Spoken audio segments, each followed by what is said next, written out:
Irmãos, eu peço esses poucos minutos, mas eu vou pedir a atenção dos irmãos naquilo que vai ser pregado. Vamos nos assentar à mesa com o Senhor daqui a pouco, mas presta bem atenção naquilo que Deus vai estar falando, na continuação daquilo que Deus já falou conosco pela manhã.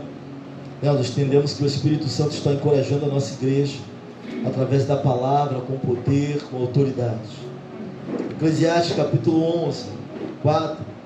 Quem observa o vento nunca semeará, o que olha para as nuvens nunca cegará. Deixa eu contextualizar aqui esse versículo, os versículos anteriores e o livro, antes de trazer a revelação daquilo que Deus colocou em nossos corações para a vida da igreja. É um dos livros de sabedoria.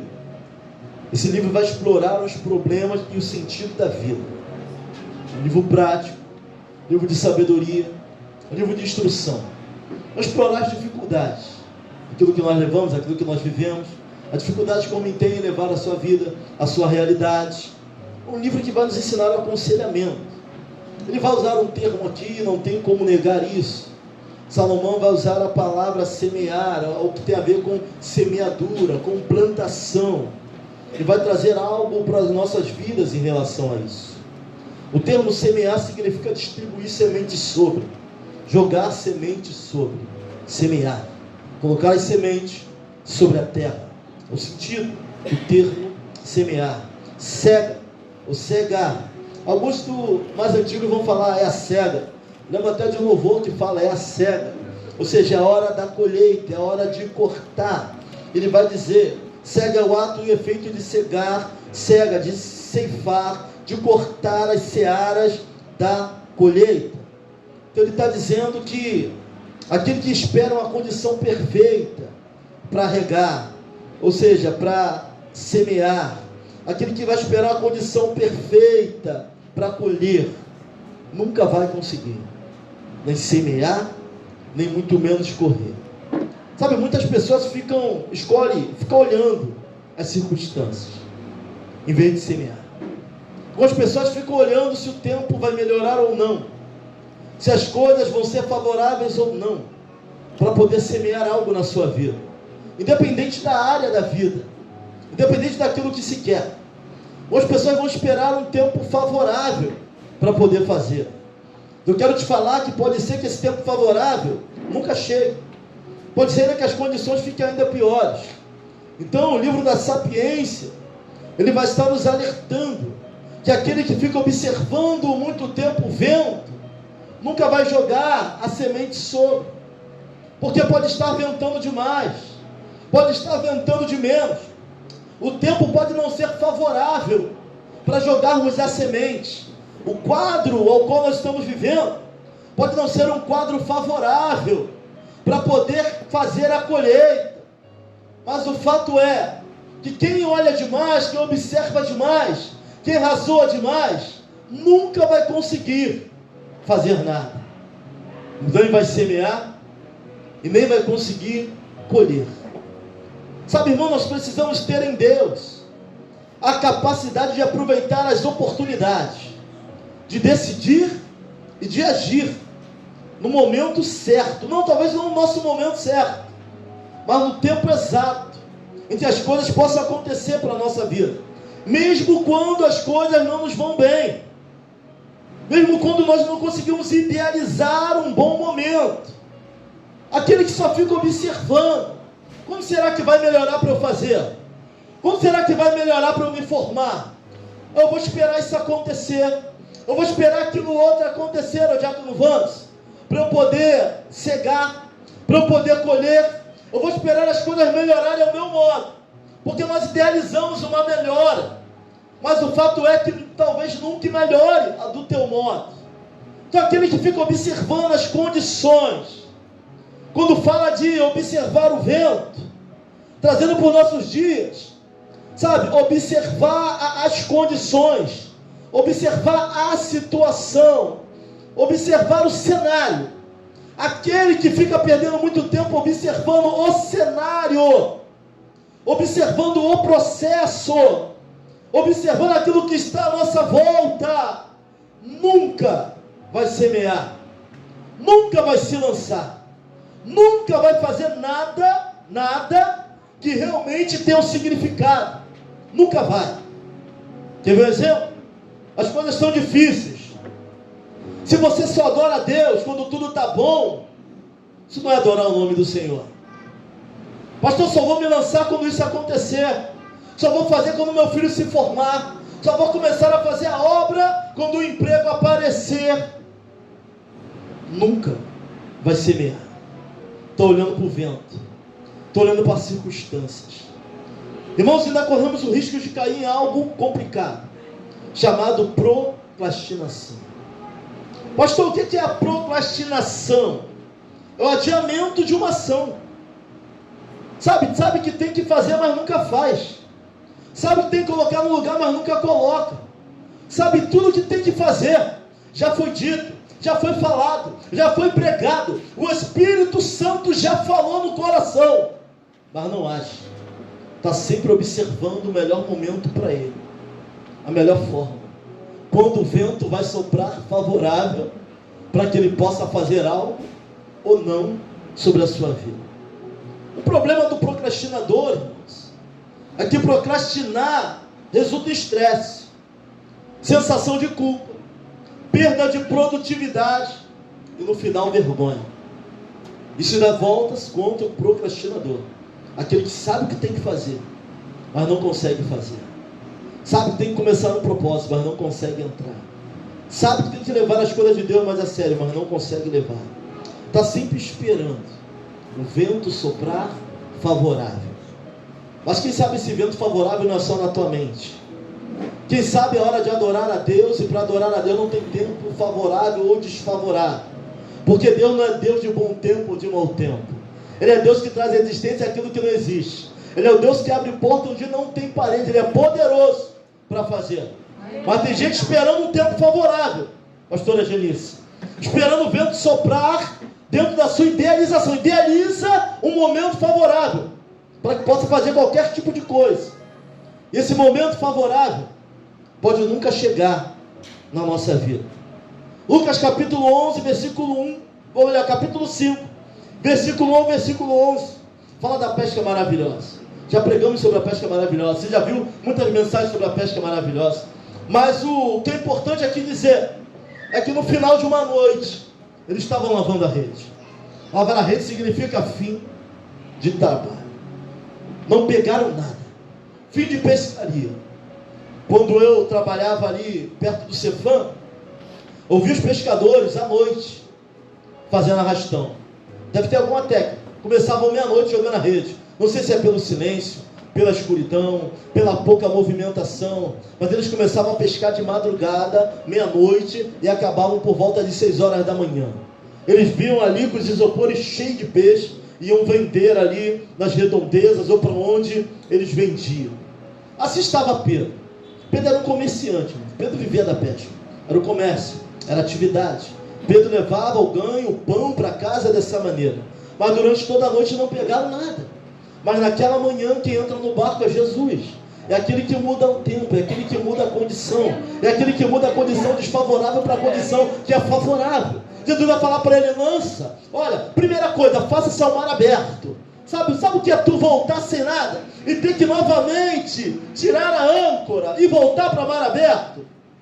Sabe o que é tu dar uma volta ali em São João, tentar pregar, evangelizar e não achar ninguém, e quando volta para a igreja o Espírito Santo fala: volta para lá de novo? Ele entendia de pesca, ele sabia que não tinha peixe naquele lugar. O mar não estava para peixe. Você entende quando o mar não está para peixe? Você sabe quando a situação está ruim, quando a situação está crítica, quando a situação está complicada. Mas eles vão se fazer a mar aberto. Pedro vai ser muito taxativo. Eu acho, estou conjecturando. A Bíblia não está dizendo isso. Uma das coisas que Jesus amava a Pedro é que ele era autêntico. Entrava de sola, tomava 440 direto. Você vai ver Pedro entrando, tanto acertando quanto errando. E Pedro se parece com quem? Com a história de muitos de nós aqui. Sei de altos e baixos. Uma hora recebi uma revelação: tu és o Cristo, filho de Deus. Daqui a pouco apartava de mim, Satanás, querendo impedir Jesus de morrer, querendo impedir Jesus de fazer a obra. Sabe, uma hora ele estava falando a coisa certa, daqui a pouco ele está dizendo, não te negarei de forma nenhuma, jamais. Ele, Pedro, antes que o galo cante 3 vezes tu me negará. Pedro entrava de sola, saía entrando, mas Deus tinha um propósito na vida de Pedro.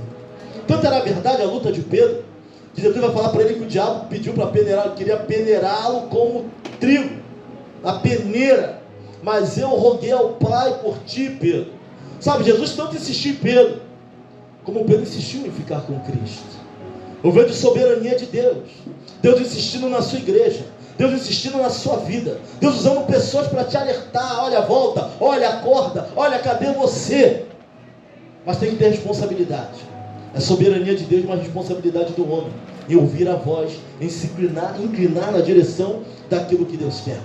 Mas Pedro vai falar no primeiro momento, talvez não fosse primeira vez, Jesus curou a sogra de Pedro, depois vem a pesca maravilhosa, ele vai falar assim, por toda a noite tentamos e nada pegamos, mas sobre a tua palavra, irmão, o tempo não estava bom, o vento era contrário, as nuvens eram secas. Para Pedro não era momento de colher nada, para Pedro não era momento de jogar semente nenhuma, sabe, a situação era difícil para Pedro, mas Pedro vai falar sobre a tua palavra.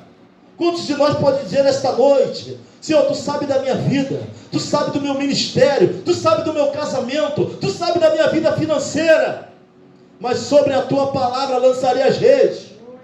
Sabe, Pedro está dando um voto de confiança, porque eu sei que tu és mestre. Não sabia que ele era Deus, mas sabia que ele era alguém diferenciado. Sobre a tua palavra lançarei a rede. Ele lança a rede em tempo desfavorável, e a rede vem cheia de peixe. Irmãos, o que dizer de João capítulo 11, versículo 1 ao 45? Quando Lázaro já havia morrido, Jesus vai falar para uma das irmãs de Lázaro sobre ressuscitá-lo. Ela cria na palavra. Eu sei que no grande dia o Senhor irá ressuscitar Lázaro. Jesus não estava falando do grande dia do Senhor, estava falando de agora. Talvez não tenhamos fé para daqui a 2, 3 anos, 4 anos, quando Jesus voltar. Mas olha para o irmão e pergunta para ele assim, tu tem fé para hoje? Para esse tempo ruim? Sabe, o tempo já havia passado. Ele sabe que Lázaro morre, mas ele não volta. Jesus, ele até chora, mas não volta. Ele fala, não está morto, não apenas dorme, mas estava morto. Mas para ele, que é o dono da vida, da morte, do ontem, de hoje, para ele morreu não é algo transitório, porque ele pode mudar a trajetória. Aleluia. Jesus vai falar, olha, ele chega atrasado de propósito. Atrasado não. Olha para alguém e fala assim, ele nunca chega atrasado. Ele é o plano melhor, não tem Unimed, não tem nada a ver, ele é o plano melhor. Aleluia. Pastor, eu pago o melhor plano. Não, Jesus é o plano melhor, o resto atrás. Ele chega porque ele quer. Já fedia o morto, Lázaro estava todo atado. Quando falava de cemitério, não é igual hoje, era uma pedra, botava dentro lá na sepultura, ficava lá dentro. Ela vai falar para Jesus no versículo 39, Jesus fala, tirai a pedra. A irmã do defunto disse-lhe, Senhor, já cheira mal, porque já há 4 dias. Sabe, o tempo não era favorável para uma ressurreição. Sabe, ressuscitar quem morreu agora é uma coisa, já é difícil, mas é uma coisa. Agora ressuscitar alguém que já apodreceu. Sabe, eu estava vendo a anatomia da pessoa que morre. Quantas horas acontece, quantas horas o cabelo ainda faz isso, a unha ainda parece que cresce um pouco mais, e depois de 3, 6 horas vai ser começando o processo que o corpo vai sendo comido. Já viu 4 dias, irmãos. Jesus, Lázaro, eu imagino a carne voltando para o lugar que era podre, ficando bom. Lázaro, a ordem dele e a morte tem que recuar. A doença tem que recuar. Sabe, a gente está olhando para o vento, a gente está olhando para o processo, a gente está olhando para as situações difíceis que estamos enfrentando. Nós vivemos hoje tempos de adoradores apáticos, arrastando o pé, olhando para o vento que sopra. E Satanás quer mais que tu ande de cabeça baixa e arrastando o pé. Toda vez que vai fazer alguma coisa, toma uma pancada. Toda vez que se lança, o inimigo entra. E a gente olha o vento, olha o processo, olha as pessoas falando à nossa volta, observa o falatório, observa aquilo que está acontecendo ao nosso redor. Sabe o que está acontecendo ao nosso redor? Pessoas doentes, pessoas cansadas, pessoas sem expectativas de chegarem no culto e viverem o sobrenatural de Deus. É isso que está acontecendo hoje.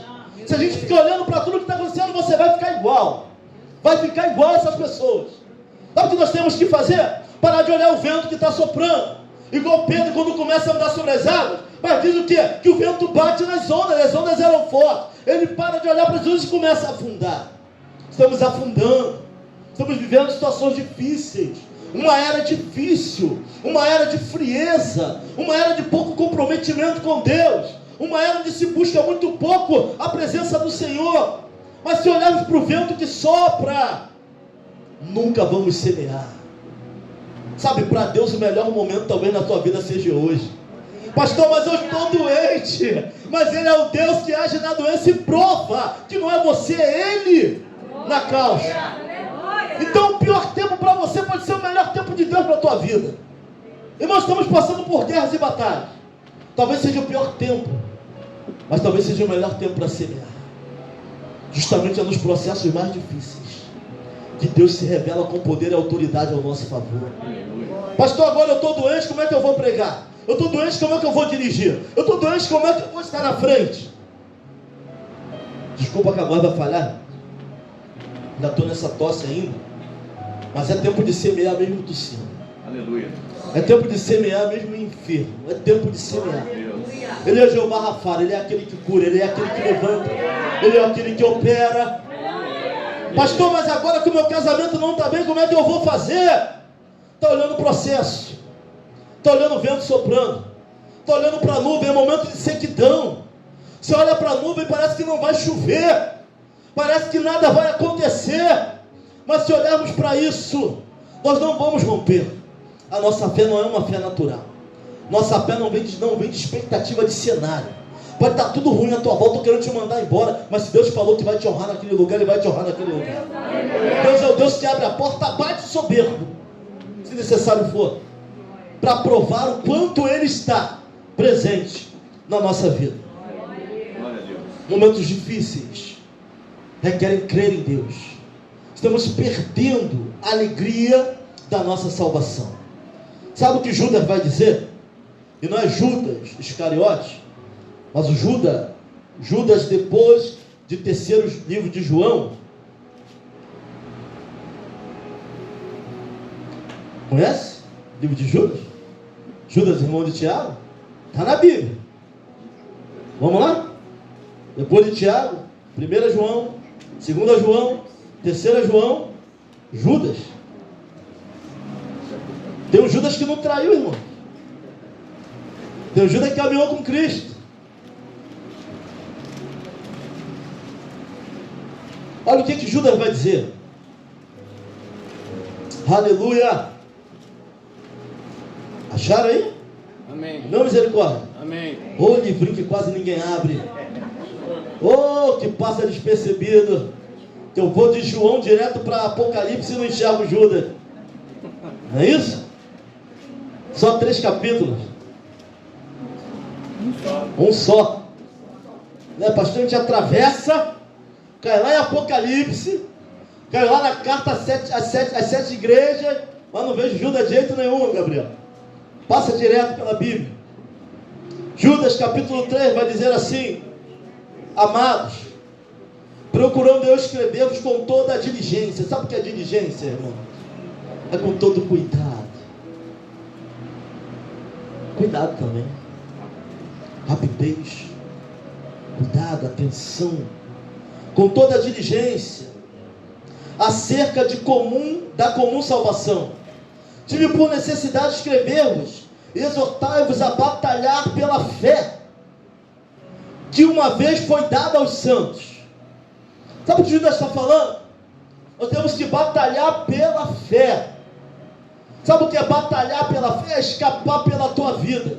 É guardar o que você tem para que ninguém te roube.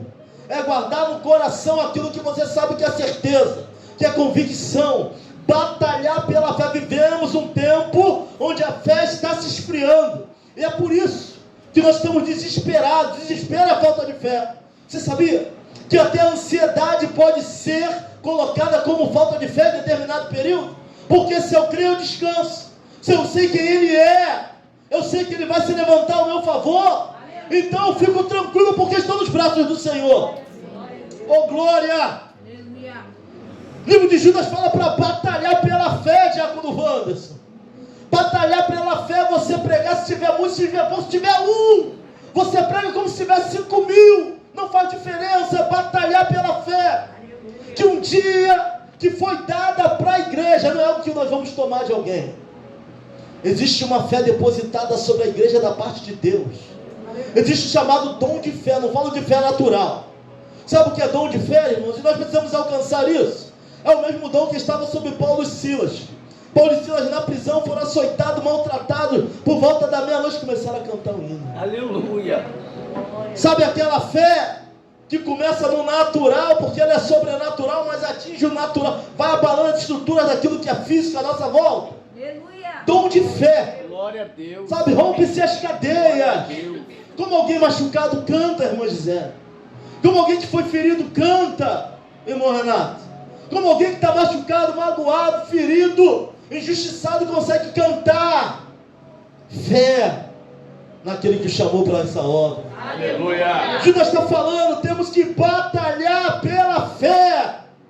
Pastor, o senhor não sabe o que eu estou vivendo, fala para Deus, coloca sobre Ele todas as suas ansiedades e creia que Ele é poderoso e galardoador daqueles que o buscam. Tem que ter expectativa, meu irmão. Qual é a tua expectativa diante do Senhor? Está olhando para o processo, está olhando o vento soprar, nada acontece, o emprego não sai, eu estou endividado, meu casamento está afundando, estou olhando para o processo. Nossa fé não é natural. Não vivemos do cenário natural.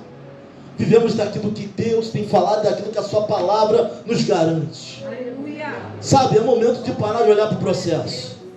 É momento de pararmos de olhar para o vento. Sabe, essa palavra é uma palavra oportuna. Estamos vivendo um momento de opressão, depressão, ansiedade, todos quebrados sentimentalmente, financeiramente, espiritualmente. Alguns não estão bem, porque estão olhando para o vento.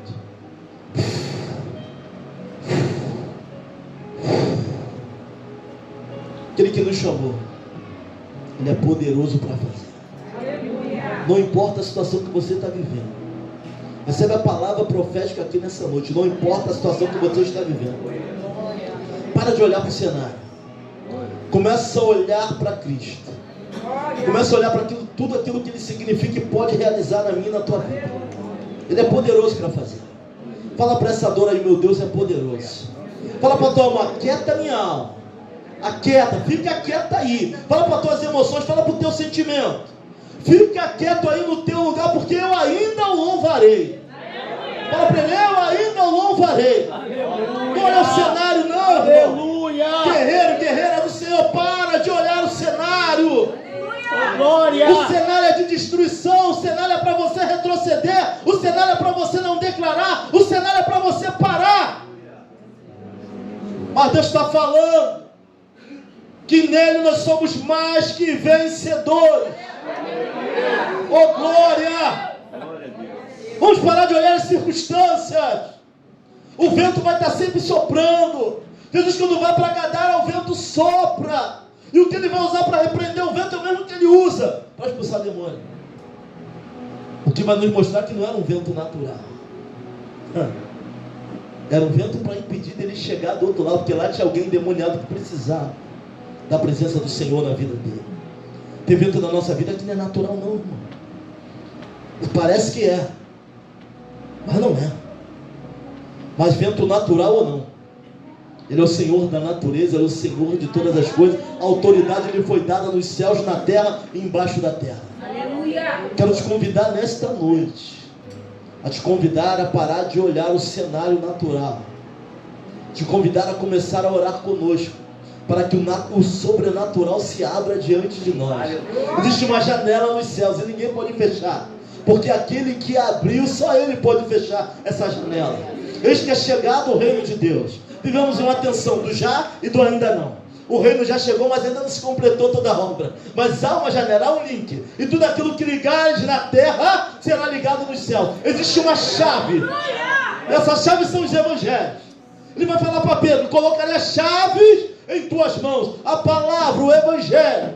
Essa chave está de posse da igreja. Aleluia. Sabe, a igreja é aquela que foi destinada, alguns vão falar predestinada, a receber essa fé que Judas está falando. Mas tem que batalhar por ela. Sabe, guarda o que tem, para que ninguém tome a tua coroa. Guarda. Se tem fé em Deus, guarda no lugar. Guarda e só faz crescer. Guarda e cultiva. Não guarda e deixa lá não. Guarda e cultiva, para que cresça ainda mais, para a honra e para a glória do nome dele. Aleluia. Tem dias que as nuvens estão secas. Como é que vai fazer para a colheita? Ou está chovendo demais? Sabe, nunca vai estar do jeito que a gente quer. Mas a ordem, Felipe, é para marchar. Aleluia. A ordem é para acreditar nele. A ordem é de glória em glória. Sabe, a unção de ontem não serve para hoje. Aquele derramou pela manhã, está nos sustentando até aqui, mas é da agora à noite. Vamos sustentar amanhã, depois vem quarta, vem quinta, vem sexta. E é por isso que nós oramos todos os dias. Senhor, capacita a tua igreja, enche-nos do teu poder, da tua graça e da tua misericórdia. Tem sido a nossa oração. Mas para de olhar o cenário. Aquele que observa o vento. Pastor, o senhor é maluco? Pastor, o senhor não vê? Tem barricada na nossa rua, nosso cenário político é terrível. O povo está perdendo a identidade. Não, irmãos, eu estou vendo. Estou vivendo ainda na terra. Mas o que a palavra está dizendo é que isso não pode me parar. Sabe, que a enfermidade não pode nos parar. Que o pouco caso não pode nos parar. As pancadas que estamos tomando não podem nos parar. Você sabia que o processo, as dores do processo te faz crescer? Que Deus pode permitir o processo para santificar os seus? Jó foi santificado através de quê? Do passar a mão na cabeça? Através de quê que Jó foi santificado? Através da dor. Deus usou a dor para santificar Jó. Só que se fosse hoje, ia aparecer um montão de amigo de Jó. O pastor está em pecado, é por isso que tem tanta guerra na vida do pastor. A irmã fez alguma coisa para estar passando por essa prova.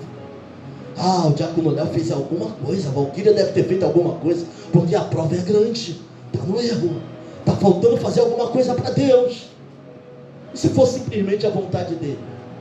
Nós devemos nos fortalecer durante o processo para entender o propósito. Sabe, para de olhar para o processo. Agora eu vou te pedir só para caminhar no processo. Tem processo, se você for razoar muito, tu não caminha. Se começar a razoar, tu vai parar, diácono Leonardo. Não tem que razoar, a fé não se razoa, a fé se vive. Sobrenatural se vive. Sabe, é algo ignorante. É a convicção dos fatos, é a certeza. Ainda não aconteceu, mas eu creio. Assim como Jesus vai voltar para pegar a sua igreja. Não aconteceu, mas nós cremos. E se morremos hoje, saímos desse culto hoje e partimos, nós sabemos para onde nós vamos. Isso é fé. Não olha para o cenário, não. Fala para o irmão, vai passar. Vai passar. Ele vai passar. Vamos assentar à mesa com o Senhor, irmãos. Sabe, Gálatas 6:7. Não erreis. Não erreis. De Deus não se deixe escarnecer.